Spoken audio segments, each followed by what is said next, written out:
نام خداوند بخشنده مهربان. ما شهروندان جمهوری تاجیکستان که مقیم ترکیه هستیم، اینک در یک نمایش اعتراضی، در یک گرد همایی اعتراضی در نزد کنسولگری جمهوری تاجیکستان در شهرک یشیلکای استانبول ترکیه گرد هم جمع آمدیم تا اعتراض و سخن خود را به سمع حکومتداران جمهوری تاجیکستان و سازمان‌های بین المللی برسانیم. هدف و مقصد ما از این تجمع این است که حکومت خودخانه تاجیکستان و حکومت استبدادی تاجیکستان سیاست‌های نادرست دارد پیش راه گرفته است و ملت و دولت را دارد نمیدانم به کدام سمت برده ایستاده است. از ظلم و فشار و شکنجه شروع شدگی به حبس‌های ابد طولانی محکوم کردن زندانیان سیاسی تنها به خاطر آزاداندیشیشان، تنها به خاطر آزاد فکر کردنشان، تنها به خاطر آبادی دولت و ملت آنها را به حکم‌های گوناگون، به حکم‌های ابدی را می‌خواهد روانه زندان بکند. حالا سخن را به درازا نکشم و سخن را به یکی از فعالان، به یکی از جسوران فعال سیاسی بابا جان قیومزاد می‌دهم. برای من دارد.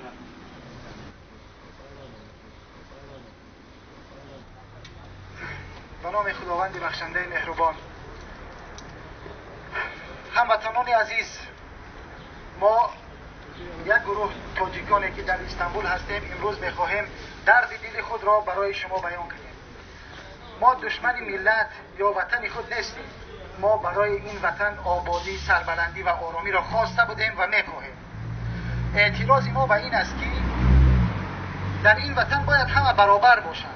در این وطن باید همه در کنار هم در نزد قانون جوابگو باشند. ما از این بیشتر چیزی نخواسته بودیم و نخواستیم. به این خاطر ما امروز اینجا جمع آمدیم. همگان میدانند که ما یک گروه هستیم که همیشه صلح را برای ملت وطن ما خواسته بودیم و میخواهیم. تمام گروه ها و مخالفین حکومت تاجیکستان امروزه برای وطن آرامی میخواهند. این حکومت است که ناآرامی خواسته است تا امروز. برای مثال شما بیاید یک بار فکر کنید که امروز چی روز است. امروز 19 می روز است که پیش از این که این مصیبت های امروزه به سر ملت بیاید، در سال 2013 در چنین روز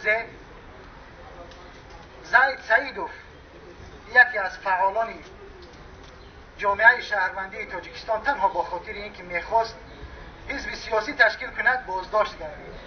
امروز اولین روز بازداشت زید سعیدوف است، یعنی سالگردی بازداشت زید سعیدوف است. زید سعیدوف چی کار کرده بود؟ مگر زید سعیدوف تروریست بود؟ مگر او تروریست است؟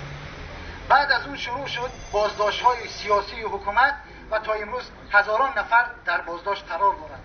چی بازداشت شدگان سیاسی، چی مذهبی و چی حتی بازداشت شدگان اقتصادی، یعنی کسانی که صاحب تجارت هستند و حکومت آنها را نمیخواهد، به خاطر همون تجارتشان با بهتان و تهمت به آنها را زندانی کرده است.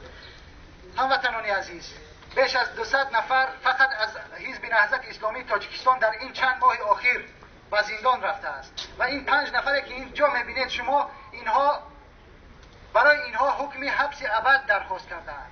این 5 نفر مگر چیکار کردند؟ اینها مگر برای تاجیکستان چی خواستند؟ اینها بجز آبادی و سربلندی ملت چیزی نمیخواستند. هموطنان عزیز، ما باز هم تکرار میکنیم، ظلم، جنایت از طرف حکومت است و امروز آنچه که نسبت به این بزرگواران انجام میگیرد این جنایت است، این ظلم است. برای مثال چرا حکومت محاکمه اینها را در نزد رسانه ها، در نزد سازمان های بین المللی و آشکارا انجام نداد و اینها را در یک دادگاه مخفی محکوم به چی کرد؟ محکوم به حکم ابد و حبس ابد. برای چی؟ برای اینکه اینها آزادی خواه بودند، برای اینکه اینها ظلم نخواستند، اینها به خواسته های حکومت تن در ندادند و آمد حکومت اینها را زندانی کرد. زید سعیدوف را زندانی کرد و خیلی های دیگر را زندانی کرد و حالا میخواهد چیکار کند؟ رفرندوم برگزار کند که در آن یک نفر را برای مادام العمر حاکم تاجیکستان بگرداند و از طرف دیگر او را از تمام مجازات ها و محاکمه ها در مسئولیت قرار دهد. آیا کدام ملت یک شخصیت را میتواند از مجازات مسئول کند؟ این چیز را اصلا کی برای خود طلب میکند؟ کسی که جنایتکار است میخواهد مسئولیت داشته باشد و این را ما میدونیم، این را مردم ملت تاجیک خوب درک میکند که و تنها به خاطر گریز از اون جنایت هایی که بر ضد این دو آزادی خواهان ملت کردند میخواهند امروز مسئولیت سیاسی و قضایی پیدا کنند. بنابراین سخن را به درازا نمیکشم.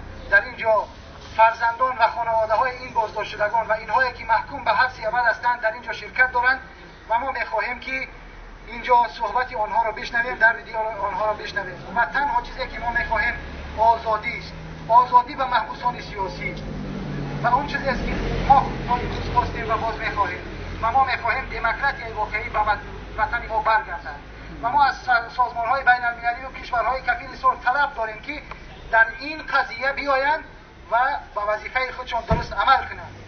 اون کفالتی که به ما دادند، اون کفالتی که برای صلح تاجیکان دادند سازمان ملل متحد و کشورهای کفیل صلح، چرا باری از اون نمیپرسند؟ چرا میبینند که در نزد چشمانشان خیانت به این صلح میشود ولی کسی صدایش را بلند نمیکنند؟ بنابراین طلب داریم از تمام آنهایی که در این قضیه کفیل بودند بیایند و کفالت خودشان را دوباره بازنگری کنند و ببینند که بسر اون چیزی که اونها کفیل شدند چی آمده است و آیا با اون کفالت دادهشان عمل کرده توانستند یا نه. و به همین خاطر از این سازمان ها هم طلب داریم که بیایند و کفالت خود را درست در اینجا ببینند. سخن را به درازا نمیکشم و خلاصه میکنم و ادامه صحبت را به برادران ادامه خواهم.